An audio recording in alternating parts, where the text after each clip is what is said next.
토마스 머피에게 배우는 목회신학 복습을 위해 오신 여러분을 환영합니다. 오늘은 책의 4장부터 5장까지의 내용을 복습하도록 하겠습니다. 목회자의 사적인 경건 생활을 넘어서 이제 우리는 그가 공적으로 사람들과 마주하는 가장 중요한 임무에 대해 이야기해 볼 겁니다. 바로 강단에서의 설교인데요. 이것이야말로 모든 사역의 심장이라고 할 수 있겠죠. 토머스 머피는 이 점을 정말 강력하게 주장합니다. 목회자에게 주어진 일이 참 많지만 그 중에서도 설교는 결코 여러 선택지 중 하나가 아니라는 겁니다. 모든 사역의 절대적인 중심, 그야말로 으뜸 가는 사명이라는 거죠. 이걸 가볍게 생각해서는 안 됩니다. 머피는 이렇게까지 경고해요. 목회자가 다른 건 다 잘하는데 이 가장 중요한 설교를 소홀히 한다? 그럼 그 어떤 걸로도 만회할 수 없다는 겁니다. 왜 그럴까요? 사도들의 핵심 사역이 바로 그거였고 심지어 주님께서도 직접 본을 보이셨기 때문입니다. 설교야말로 하나님께서 영혼을 군원하기 위해 정하신 가장 탁월한 방법이라는 거죠. 그렇기 때문에 목회자의 모든 활동은 결국 하나의 초점으로 모아줘야 합니다. 성경을 깊이 연구하고 성도들을 찾아가고 뜨겁게 기도하는 이 모든 일들, 그 최종 목적지는 딱 하나여야 한다는 겁니다. 바로 강단에서 선포될 설교를 더 힘있고 더 효과적으로 만드는 것이죠.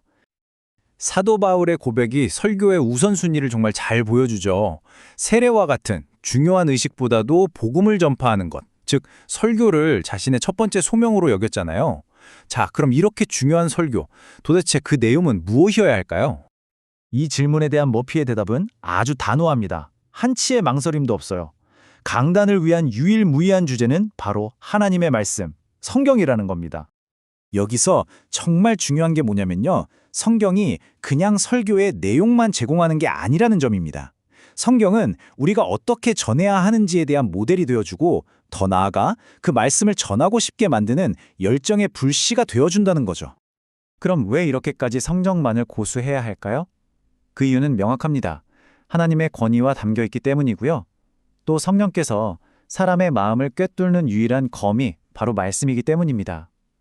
그리고 역사를 돌아보면 위대한 부흥은 언제나 순전한 말씀이 선포될 때 일어났습니다. 머피는 이 둘의 차이를 아주 멋진 비유로 설명합니다.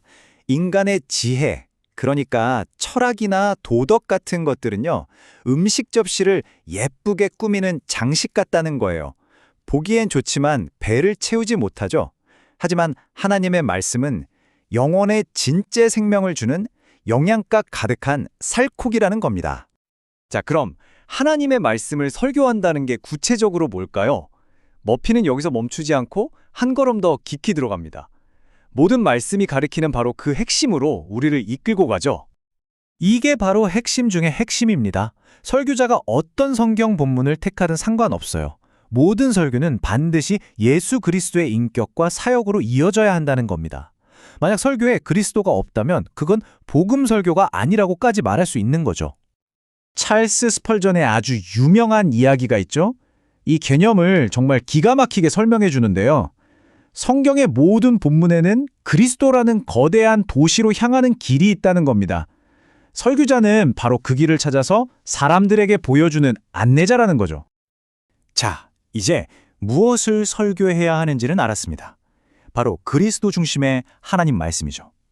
그런데 무엇을 아는 것만큼 중요한 게 또 있습니다. 바로 어떻게 전달하느냐, 즉 설교자의 태도와 마음입니다. 머피는 설교자의 마음가짐에 대해 딱 3가지를 강조합니다. 이게 정말 필수적이라고 하는데요. 과연 그 3가지가 뭘까요? 바로 깊은 진지함, 그리고 온유함, 마지막으로 공감입니다. 자, 이 3가지 핵심 요소를 하나씩 좀 더 자세히 들여다보죠.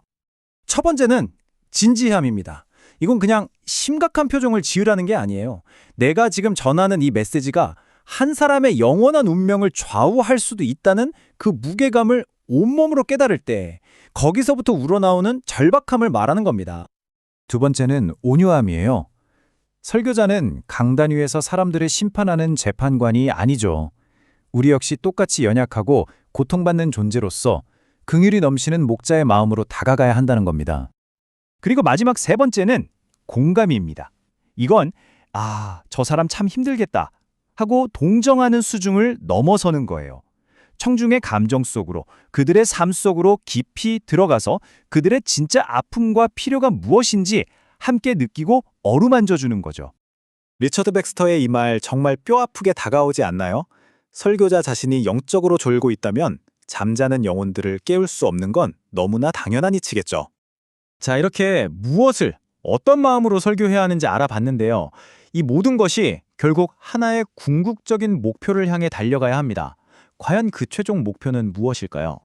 머피는 아주 명확하게 선을 긋습니다. 물론 기존 신자들을 잘 양육하는 것도 중요하죠. 하지만 설교의 가장 첫 번째, 가장 중요한 목표는 바로 영혼 구원, 즉 한 사람이 하나님께로 돌아오는 회심에 맞춰져야 한다는 겁니다. 영혼 구원을 목표로 설교를 준비하면 설교 자체가 달라집니다. 이건 그냥 목표 설정 그 이상이에요. 설교의 긴박함이 더해지고 더 간절히 기도하게 되고 결국 설교 전체에 하나님의 능력이 임하게 하는 강력한 방법이 되는 겁니다. 자, 오늘 내용을 마무리하면서 이 질문을 우리 각자에게 던져보면 좋겠습니다. 내가 준비할 다음 설교는 과연 어떤 한 영혼을 목표로 하고 있습니까?